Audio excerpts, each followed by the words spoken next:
গণতন্ত্রের ধারাকে পূর্ণ প্রতিষ্ঠার জন্য আমাদের কাজ করতে হবে। খালিদ মহিউদ্দিন ভাই, আপনাকে অসংখ্য ধন্যবাদ। কিন্তু আমার মনে হয় আপনাদেরও আন্তরিকতা খুব দরকার। মানুষের রাষ্ট্র জনগণের হাতে ফিরিয়ে দেওয়ার জন্য। রাইট, আন্তরিকতার তো পরিচয় আমরা সবসময় রাখছি। আপনার খারাপ ইন্টারনেট সত্ত্বেও আমাদের কারোর কোন আয়োজনে যেন আমাদের এই পথে বাধা না হয়। অনেক ধন্যবাদ।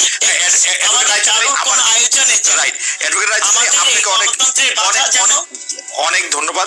মানুষের অধিকারকে হরণ করে কোন গোষ্ঠী বা জাতি কিংবা দেশি বিদেশি ষড়যন্ত্রকারী তারা তাদের উদ্দেশ্য হাসিল করার জন্য মানুষের যে গণতান্ত্রিক অধিকার প্রত্যেকটি জায়গায় তারা বাধা তৈরি করছে। কখনো কখনো বিভিন্ন রাজনৈতিক দলকে ব্যবহার করছে, কোনো সুশীল সমাজকে ব্যবহার করছে, এবং বিভিন্ন সময় আমরা দেখছি যে দেশের বিভিন্ন সাংবিধানিক প্রতিষ্ঠানগুলোর মধ্যেও তাদের এক ধরনের মানে ষড়যন্ত্রের পায়ের আওয়াজ আমরা শুনতে পাই। সেই জায়গা থেকে দীর্ঘ 17 বছর বাংলাদেশের জনগণ একটি ওষুধ দ্বারা নির্যাতিত হয়েছে, নিপীড়িত হয়েছে।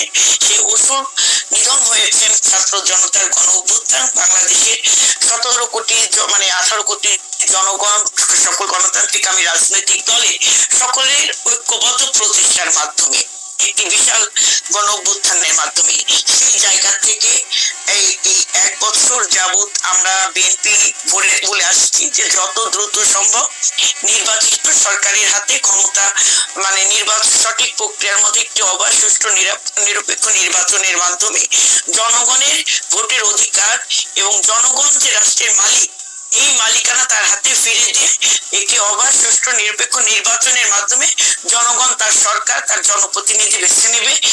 সেটা হচ্ছে বাংলাদেশের গণতন্ত্রের ধারাকে ত্বরান্বিত করা এবং পূর্ণ প্রতিষ্ঠার জন্য এটাই হচ্ছে উত্তম উপায়।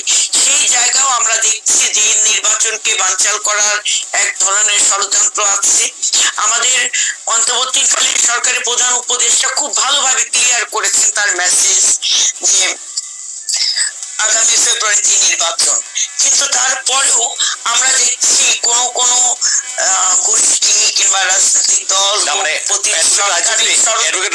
আমাদের প্রশ্নটাই ছিল যে কোনরা কারা? আমি তো কোনো ষড়যন্ত্র দেখছি না। বিএনপি ষড়যন্ত্র কোথায় দেখছে? আমি এটা একটু বুঝতে চাচ্ছিলাম।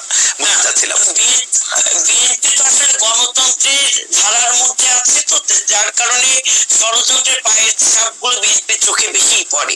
কারণ এই সময়গুলো আমরা অতিক্রম করে এসেছি এবং এই 17 বছর কিন্তু এই ষড়যন্ত্র মোকাবেলা করে এই একটি গণ অভ্যুত্থান সফল হয়েছে।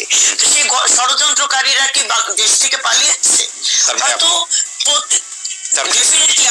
আওয়ামী লীগকে মিন করছেন যে আওয়ামী লীগের সেই ষড়যন্ত্র করছে।